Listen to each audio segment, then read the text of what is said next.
My husband sat across from me at the kitchen table, the same table where I had served him 31 years of breakfasts, 31 years of dinners, 31 years of birthday cakes for his mother and his brother and his coworkers that I had baked from scratch.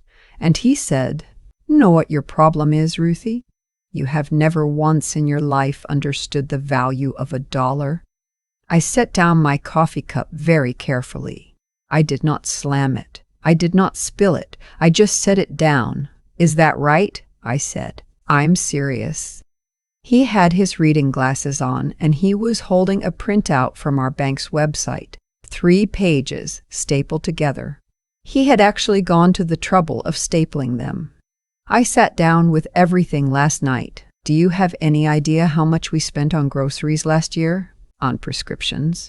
On," he flipped to page 2, "on what you call household supplies." I had been a registered nurse for 28 years. I had worked night shifts when our kids were little. I had driven our son to physical therapy twice a week for 8 months after his knee surgery, then driven straight to a 12-hour shift at the hospital without sleeping. I had filed our taxes every April. I had managed every insurance claim, every home repair estimate, every parent-teacher conference. I had remembered every anniversary for every person on both sides of our family, bought every card, written every note, mailed every gift. 31 years, I said. What? Nothing. I picked my coffee back up. Tell me what you found. What he found, apparently, was that I was the reason we were not retiring to Scottsdale like he had planned. What he found was that my spending habits had cost us a comfortable retirement. What he found, and here is where he looked up from the printout and met my eyes for the first time, was that starting now, we were going to do things differently. "I've been carrying this household on my back for too long," he said. "My pension, my 401k, my Social Security, that's mine. What you have from your years at the hospital, that's yours. Everything in this house, every bill, every grocery run, we split it down the middle, 50-50. If you want to buy something, you buy it from your half. I'm done subsidizing choices I don't agree with." I looked at him for a long moment. Then I said, "Okay?" He blinked. He had been braced for a fight. I could see it in the set of his jaw, the way his shoulders were slightly raised. He had prepared a speech. I had just taken the wind completely out of it. "Okay," he repeated. "Okay," I said. "That sounds fair." And I meant it. Or rather, I meant something. Not what he thought I meant, but something. I should tell you a little about the 31 years that led to that kitchen table moment because the number matters. I met my husband at a hospital fundraiser. He was handsome and funny, and he laughed at everything I said, which I now understand is the most effective courtship strategy in human history. He was a project manager for a construction firm. He made good money even then. I was 29 and finishing my second year as a floor nurse, and I thought, foolishly, that 2 people with 2 incomes and 1 shared life would mean everything was genuinely shared. It did not mean that. It started small, the way these things always do. In the first year, he paid the mortgage. I paid utilities and groceries. That seemed reasonable. He made more than me, but not by a huge margin then. What I did not notice, because I was busy learning the rhythms of a new marriage and a new house, was that his contribution was fixed and visible, and mine was open-ended and invisible. When our daughter was born, I went part-time for 2 years. My income dropped by nearly half. The grocery bill did not drop. The utility bills did not drop.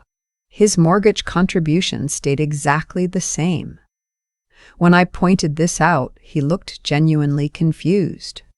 "But the mortgage is the biggest expense," he said, as if that settled it. I went back to full-time when our daughter was 2. Then our son came along and I did it again. Part-time, reduced income, same invisible expenses, By the time I was back to full-time again, I had just accepted the arrangement as permanent. He paid the mortgage. I paid everything else. We never sat down and renegotiated. I just absorbed it. Over the years, his salary grew faster than mine. He got promotions, bonuses. My profession does not work that way. I got annual raises of 2 or 3%, and I was grateful for them. Meanwhile, everything I paid for grew too. Groceries, utilities, kids' school supplies, kids' sports fees, kids' clothes, vet bills for the dog we got because he wanted a dog, car insurance, home insurance when his company stopped covering it as a benefit, prescriptions, co-pays, birthday presents for his entire extended family. I did not track it carefully. I should have. I trusted that it was roughly fair or close enough, or that the intangible things balanced the scales somewhere I couldn't see. Then last year he retired, and last spring I turned 63 and I started thinking about what my own retirement might look like, and I sat down with my own numbers, and what I found was that I had very little cushion, not because I had been irresponsible, because for 31 years I had been quietly funding a household on one nurse's salary, while my husband funded the mortgage with a project manager's salary. And everyone had called that arrangement fair, including me. I mentioned this to him in April. He was not interested in discussing it. He said I should have managed my money better. He said maybe I could work a couple more years. He said, and this is the part I still hear sometimes when I'm trying to fall asleep. You've always been a little loose with money, Ruthie. That's just who you are. I am not loose with money. I have been funding a family on a single income stream for 3 decades while he watched. But what I said in April was nothing much. What I did in April was start keeping very careful records. So when he sat down with his 3-page bank printout and told me we were going 50-50 from here on out, he thought he was punishing me. He thought he was finally drawing a line that would force me to account for myself. He did not understand that I had been waiting for exactly this. The first week, I did the grocery shopping on Sunday the way I always did, except I bought groceries for myself. I made a list on Thursday, the way I always made a list.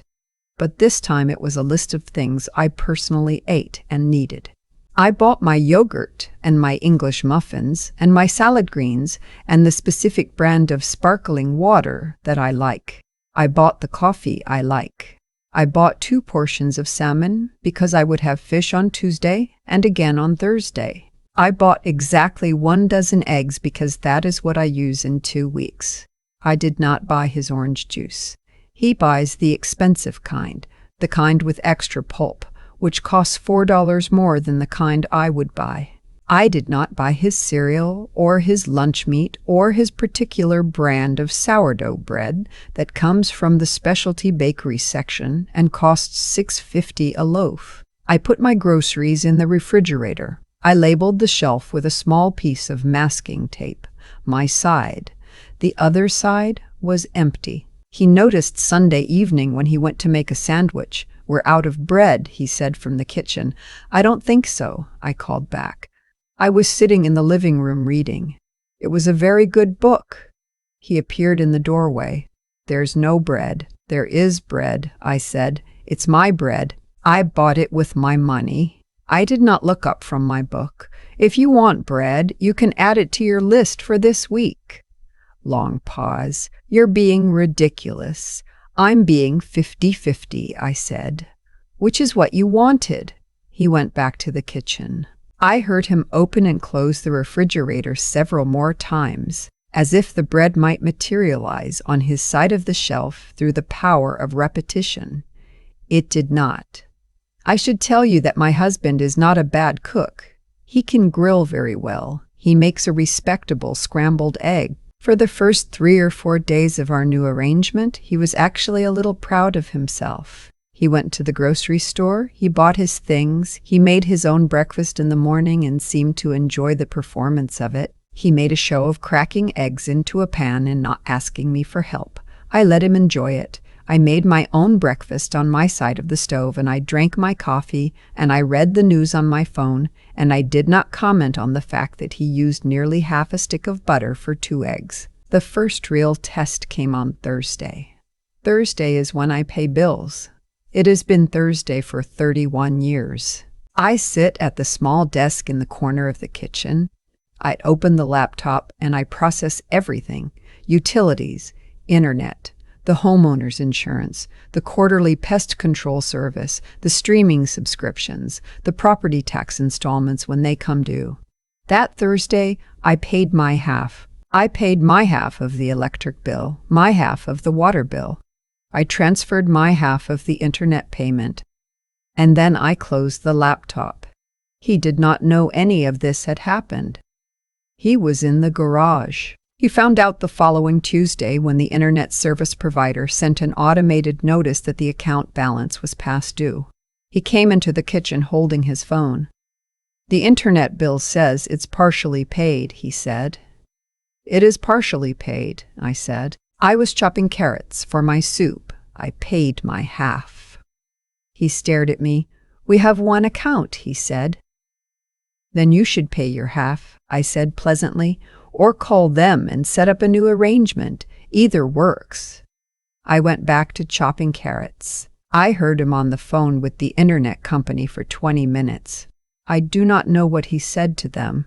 I know that afterward he came back into the kitchen and paid the remaining balance on his phone. And I know that he did not say anything to me for the rest of the evening, and I know that I slept very well that night.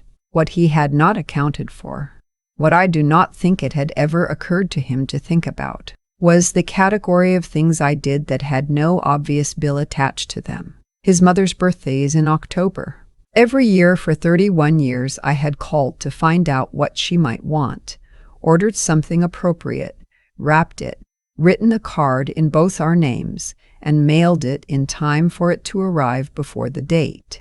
I had done this for his mother, for his brother, for his brother's wife, for their 3 kids, for his 2 closest friends from college, whose birthdays he knew in the general sense, sometime in the spring, I think April, and for his former boss whom he had stayed close with and whom I had never particularly warmed to, but whose Christmas card I had written every December for 2 decades. His mother's birthday came 6 weeks after our new arrangement began. He forgot it, not entirely, to be fair. He remembered on the day itself, which is to say he remembered too late to do anything useful. He called her that morning. She was gracious about it, the way she always is, because she is a genuinely kind woman who raised a son who did not deserve her. But I heard the call from the other room, and I heard the tiny pause before she said, "That's all right, sweetheart." And I felt something in my chest that was not quite satisfaction and not quite guilt, and was maybe just the specific sensation of a truth becoming visible. He came to find me afterward. "You didn't remind me," he said. "No," I agreed. "You always remind me." "I know." I looked at him. That was my contribution to this household. I managed our family's relationships. I kept track of everyone who mattered to the people we love. I did that with my time and my attention and my energy, and time and attention and energy are not free. I paused. "You said you wanted 50-50. So, what's your half of that going to look like?" He didn't have an answer for that. His sister comes to dinner once a month. This is a long-standing arrangement that I had genuinely enjoyed for most of our marriage. Because I like her. She is sharp and funny, and she does a perfect impression of their mother that I have always found extremely comforting. She usually brings a bottle of wine and sometimes a dessert, and we sit at the table for 2 or 3 hours and we talk, and I cook. I had always cooked. It never occurred to anyone that this might be an imbalance, because I am a good cook and I do not mind cooking, and so it simply continued for 31 years without any discussion. She came on the 2nd Saturday of our new arrangement. I had made myself a very nice dinner that evening. roasted chicken thighs with lemon and herbs, roasted vegetables, a simple salad. I made enough for myself and plated it nicely. When she arrived, I brought out 1 glass of wine for myself and 1 for her, and I sat down at the table with my plate. She looked at the table. She looked at my plate. She looked at her brother, who was standing by the counter with an expression I had not seen on him in many years. The expression of a man who has realized, too late, that something has gone wrong. "Where's dinner?" she asked. "He's making dinner," I said pleasantly. "I already made mine." She looked at him. He opened his mouth and then closed it again. He went to the refrigerator. He looked in it for a while. He found some leftover pasta from Wednesday that he had made for himself, a box of spaghetti with jarred sauce, perfectly adequate, and he heated it in the microwave and put it in a bowl and brought it to the table. She looked at the bowl. She looked at my plate. She looked at me with an expression that I can only describe as slowly dawning comprehension. The look of a woman who has spent 31 years eating my roasted chicken and my holiday pies and my from-scratch lasagna and my lemon tarts, and has perhaps never fully considered what went into any of it. Then she looked at her brother. "You," she said in a tone I had never heard her use with him, "have absolutely no idea what you had." He started to say something. "No," she said. "I'm not done." She picked up her fork and ate a bite of his microwave pasta, slowly, without taking her eyes off him. "This is not dinner. This is survival. What Ruthie makes is dinner." She set the fork down. "What have you done?" He did not answer her that night. He sat through the rest of the meal in a particular kind of silence, not the cold silence of anger, but the heavy silence of a man working something through. I had seen that silence before, but rarely. He was not a man who spent much time reckoning. She pulled me aside before she left. "How long has this been going on?" she asked. She meant the new arrangement. But I thought about the 31 years, and I said, "Longer than I can explain tonight." She hugged me very hard. "You let me know if you need anything," she said. Then she went and said goodbye to her brother, brief and without the warmth she usually left him with, and she drove home. That night, he came into the living room while I was watching television. He sat in the armchair across from me. He did not say anything for a while. "I've been looking at the numbers," he said finally. "Which numbers?" "All of them." He had a legal pad on his knee. He had been doing it the old-fashioned way, pencil and paper, the way he has done math his whole life. I went back through what I could find. Receipts, statements. I tried to figure out what you've actually paid for over the years. I waited. "I don't think I can get an accurate number," he said. "There's too much I can't find records for, but what I can piece together." He stopped. He took his glasses off and set them on top of the legal pad. "Ruthie, you've been paying for almost everything." "I know," I said, "for 30 years. 31, I said. He was quiet for a long time. "I told you that you didn't understand money," he said. His voice was different. Older somehow. "Yes, that was." He looked at the legal pad. He looked at his hands. "I don't know how to say this in a way that comes close to being enough, but I was wrong. And I was unfair. And I have been unfair for a very long time, and I dressed it up as something else, and I think I even believed it myself, which might be the worst part. I did not say anything. I let it sit in the room between us. "I looked up something online," he said. He picked up his phone. "There's this study, a few of them actually, about what it would cost to hire someone to do what a homemaker does. Cooking, cleaning, childcare coordination, household management, appointment scheduling, financial administration." He turned the phone to face me. The estimates are around $150,000 a year. Some put it higher. I know, I said. I looked it up too. In April. He set the phone down. What do you want to do? He said. Not the 50-50 thing. I mean, what do you actually want? For the rest of this, it was a question he had not asked me in a very long time. I thought about it carefully before I answered, the way you do when something suddenly matters again. I want a real conversation, I said, about money, about what retirement actually looks like for both of us, not just for you, about what the last 31 years contributed to this household and how we account for that going forward. I paused. I want to be a partner, not a service provider. He nodded slowly. He picked up the legal pad and held it for a moment, then set it on the coffee table between us, an offering, or maybe a surrender. I was not sure which. Okay, he said. And then, I'm sorry, Ruthie. I looked at him for a long moment. This man I had built a life alongside, who had made me furious and made me laugh, and who had not seen me clearly in more years than I wanted to count. I know, I said.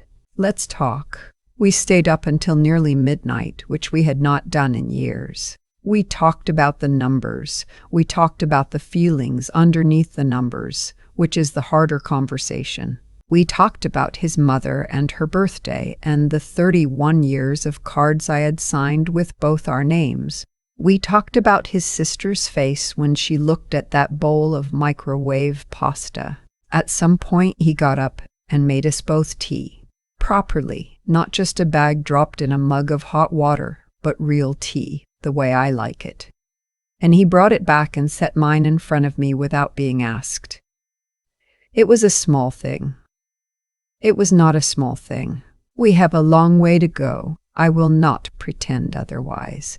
31 years of an arrangement creates grooves that do not smooth overnight. But that Tuesday, we sat at the kitchen table, the same table. And he poured my tea, and we started from the beginning, and we were, for the first time in a long time, actually honest with each other. Sometimes that is how it starts. Not with a grand gesture, not with a single apology that fixes everything, just with tea made properly and two people finally willing to look at the same set of numbers and call them what they are. I still think about the legal pad he brought into the living room that night. Pencil marks, numbers crossed out and rewritten, columns that didn't quite line up because he had been working too fast. That pad told me something I hadn't expected, that when he finally decided to look, really look, he was shaken by what he found. Not defensive, not making excuses, just shaken. That matters to me.